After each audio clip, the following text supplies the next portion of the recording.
Assalamualaikum warahmatullahi wabarakatuh.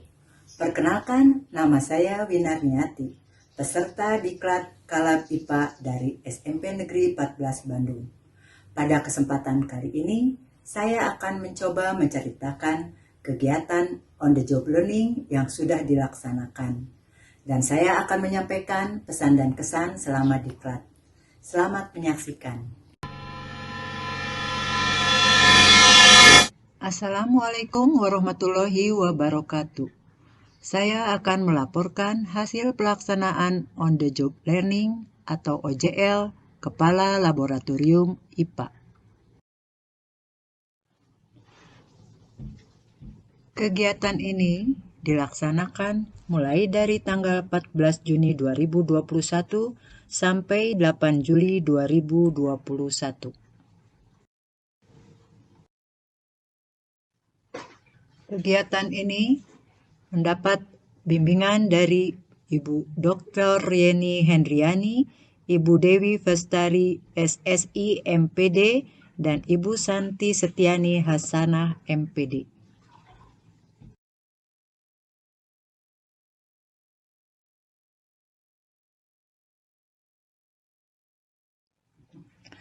Latar belakang kegiatan ini berdasarkan Permendiknas nomor 26 tahun 2008, persyaratan kepala laboratorium, kemudian PPPPTK IPA sebagai unit pelaksana teknis yang memiliki fungsi melaksanakan pengembangan dan pemberdayaan pendidikan tenaga kependidikan IPA Diklat. Kemudian, fokus bahasa pada Diklat peningkatan kompetensi kepala laboratorium IPA lebih ditekankan pada peningkatan kompetensi manajerial dan profesional. Tujuan pelaksanaan Diklat kepala laboratorium IPA adalah untuk peningkatan kompetensi manajerial dan profesional guru IPA SMP atau SMA yang diberi tugas tambahan sebagai kepala laboratorium. Kegiatan ke-1 mengenai perencanaan dan pengembangan laboratorium meliputi perencanaan dan pengembangan laboratorium, menyusun RAB, permasalahan terkait perencanaan dan pengembangan laboratorium, dan rencana tindak lanjut pengembangan laboratorium IPA. Kegiatan kedua mengenai pengembangan sistem administrasi yang dibuat antara lain membuat dan mengisi buku inventaris alat atau bahan laboratorium, kemudian membuat dan mengisi kartu stok alat dan bahan, kemudian yang ketiga membuat dan mengisi daftar alat, kartu alat, daftar bahan, dan kartu bahan, kemudian yang keempat membuat dan mengisi format permintaan atau peminjaman alat atau pengembalian alat, kartu reparasi, dan pelabelan pada tiap alat pada lemari alat. Kegiatan ketiga mengenai penyusunan pos kerja laboratorium. 1. Pos pengadaan barang bahan. Yang kedua, pos penyiapan fasilitas praktikum. Yang ketiga, pos pelaksanaan kegiatan laboratorium. Keempat, pos penggunaan fasilitas laboratorium. Kelima, pos perawatan fasilitas laboratorium. Keenam, pos monitoring dan evaluasi pemanfaatan laboratorium. Ketujuh, pos kesehatan dan keselamatan kerja laboratorium. Dan yang kedelapan, pos pengelolaan limbah laboratorium. Kegiatan keempat mengenai pengelolaan laboratorium, yaitu antara lain membuat jadwal praktikum, memantau pelaksanaan kegiatan praktikum, menggunakan alat dan bahan, dan pemantauan alat dan bahan, juga yang terakhir evaluasi kegiatan praktikum. Di sini kami perlihatkan pada foto kegiatan 4, yaitu ruang laboratorium sebelum penataan. Berikutnya ditampilkan kondisi ruang laboratorium setelah penataan. Kegiatan 5 mengenai pemberdayaan tenaga laboratorium supervisi laboran, meliputi perencanaan, kemudian pelaksanaan, berikutnya analisa data, dan umpan balik atau tindak lanjut. Nilai hasil supervisi 78, artinya laboran cukup, masih perlu banyak pembinaan dari kepala laboratorium, khususnya dalam perawatan ruang laboratorium.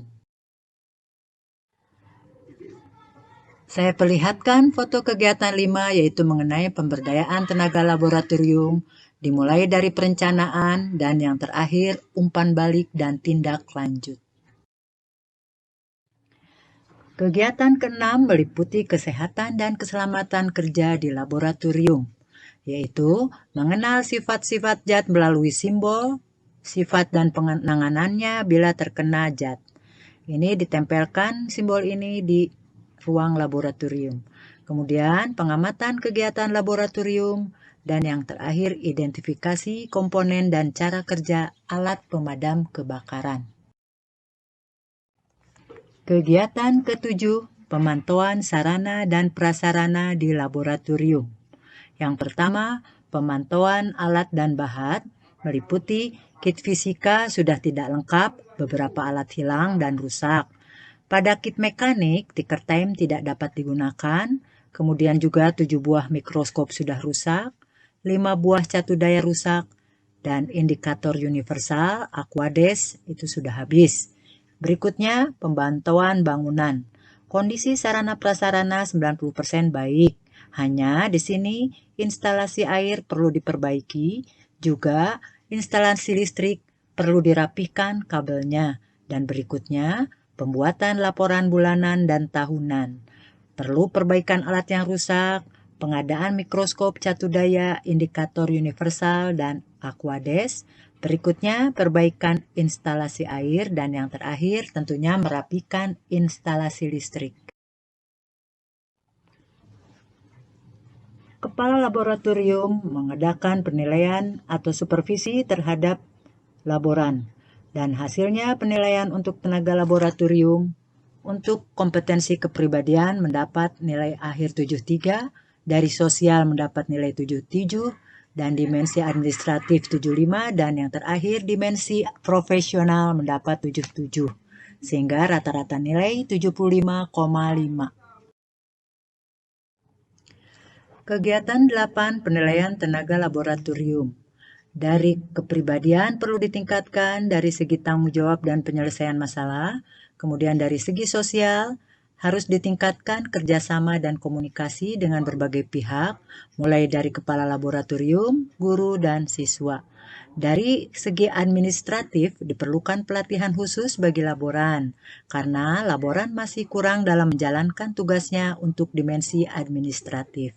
Berikutnya, untuk profesional perlu ditingkatkan kompetensi bagi laboran. Beberapa alat dan bahan tidak berfungsi dan tidak tersedia saat akan dilakukan praktikum, dan ini menghambat kegiatan praktikum. Penanganan limbah juga ini pembuangan praktikum harus diperhatikan.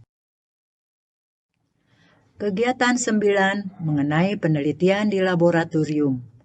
Saya mengambil judul Upaya Meningkatkan Hasil Belajar Siswa pada Mata Pelajaran IPA melalui Metode Pemberian Tugas di Kelas 7 SMP Negeri 14 Bandung. Maka didapat hasil penelitian nilai rata-rata 80, nilai tertinggi 85, nilai terendah 60. Artinya, peserta didik sudah meningkatkan hasil belajar selama pembelajaran berlangsung. Kesimpulannya, terdapat pengaruh yang berarti dalam penggunaan metode pemberian tugas terhadap peningkatan hasil belajar siswa adalah 80, dan peserta didik sudah menunjukkan sebagian besar sikap ilmiah yang harus dimiliki. Kegiatan 10 mengenai penyusunan panduan praktikum. Ini ada eksperimen, judul LKPD yang diambil mengenai rangkaian tertutup, yaitu siswa dapat membuat rangkaian tertutup. Kemudian, praktikum non-eksperimennya, judul LKPD-nya rangkaian listrik juga, dan di sini siswa menyebutkan pengertian beda potensial, hambatan listrik, kuat arus listrik, daya listrik, dan gaya gerak listrik. Kemudian juga siswa menghitung kuat arus, beda potensial, dan hambatan listrik. Kegiatan 11, pendayagunaan laboratorium. Di sini saya menggunakan percobaan fisika. Judul percobaan, hubungan kuat arus listrik dengan beda potensial listrik. Tujuannya, mengukur kuat arus listrik dengan hambatan listrik pada rangkaian tertutup dan mencari hubungan dengan beda potensial. Maka, hasil percobaannya bahwa kuat arus yang mengalir dalam suatu penghantar sebanding dengan beda potensial antara ujung-ujung penghantar itu. Pada kegiatan 11 untuk percobaan biologi, saya mengambil judul percobaan peka terhadap rangsang. Tujuannya untuk mengetahui pengaruh jenis rangsang pada tumbuhan putri malu terhadap lama efek rangsang. Maka didapat hasil percobaan bahwa tumbuhan tidak memiliki indera tetapi peka terhadap rangsang. Kemudian, sifat mampu menanggapi rangsang yang datang dari lingkungan disebut iritabilitas. Kegiatan 11 pendayagunaan laboratorium. Di sini percobaan kimia mengambil judul percobaan pembuatan larutan kimia. Tujuan percobaan membuat larutan NaOH dan membuat larutan H2SO4 padatan melalui cara pengencerannya. Maka didapat hasil percobaan bahwa dapat membuat larutan dari zat padat atau larutan pekatnya melalui penimbangan dan pengukuran volume serta larutan melalui pengenceran dengan alat yang tepat dan sesuai prosedur mutu laboratorium. Berikutnya, mampu dan terampil melakukan standarisasi larutan kerja dengan larutan standar primer melalui titrasi dan perhitungannya secara tepat sesuai prosedur mutu laboratorium.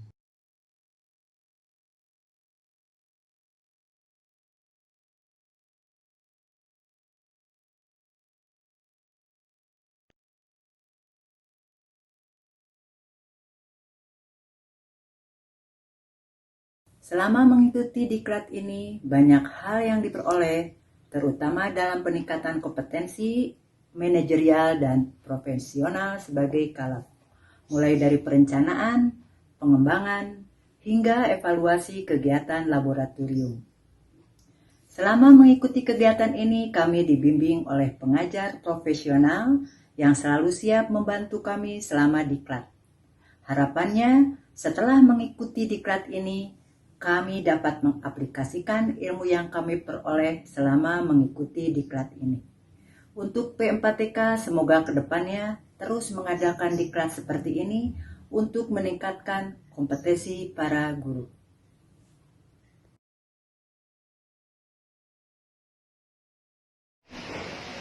Bismillahirrahmanirrahim. Assalamualaikum warahmatullahi wabarakatuh. Saya Anissa Rahmawati, guru SMP 14 Bandung. Alhamdulillah teman kami Ibu Winarniati sudah mengikuti pelatihan peningkatan kompetensi kepala lab IPA. Alhamdulillah semenjak beliau mengikuti kegiatan tersebut, beliau banyak sekali men-share tentang bagaimana penggunaan alat-alat lab, kemudian pengelolaan lab kepada kami, sehingga kami sedikitnya lebih banyak tahu bagaimana menggunakan alat-alat lab dan mengelola lab dengan baik. Semoga kedepannya lab kami, lab SMP 14 Bandung, bisa lebih baik lagi dengan bantuan pengelolaan dari beliau. Terima kasih. Assalamualaikum warahmatullahi wabarakatuh.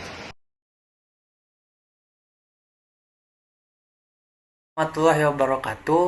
Saya Fazal Raditya Gibran, siswa SMP 14 Bandung. Di sini saya akan menyampaikan kesan saya terhadap Ibu Win setelah mengikuti kegiatan diklat peningkatan kompetensi kepala laboratorium. Alhamdulillah, laboratorium menjadi bersih, rapi, dan penataan alat yang teratur, sehingga saya semakin senang dan nyaman berada di laboratorium.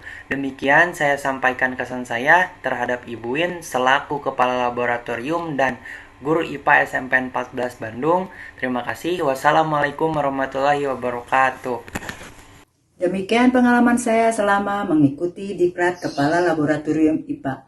Terima kasih sudah menyaksikan video ini. Wassalamualaikum warahmatullahi wabarakatuh.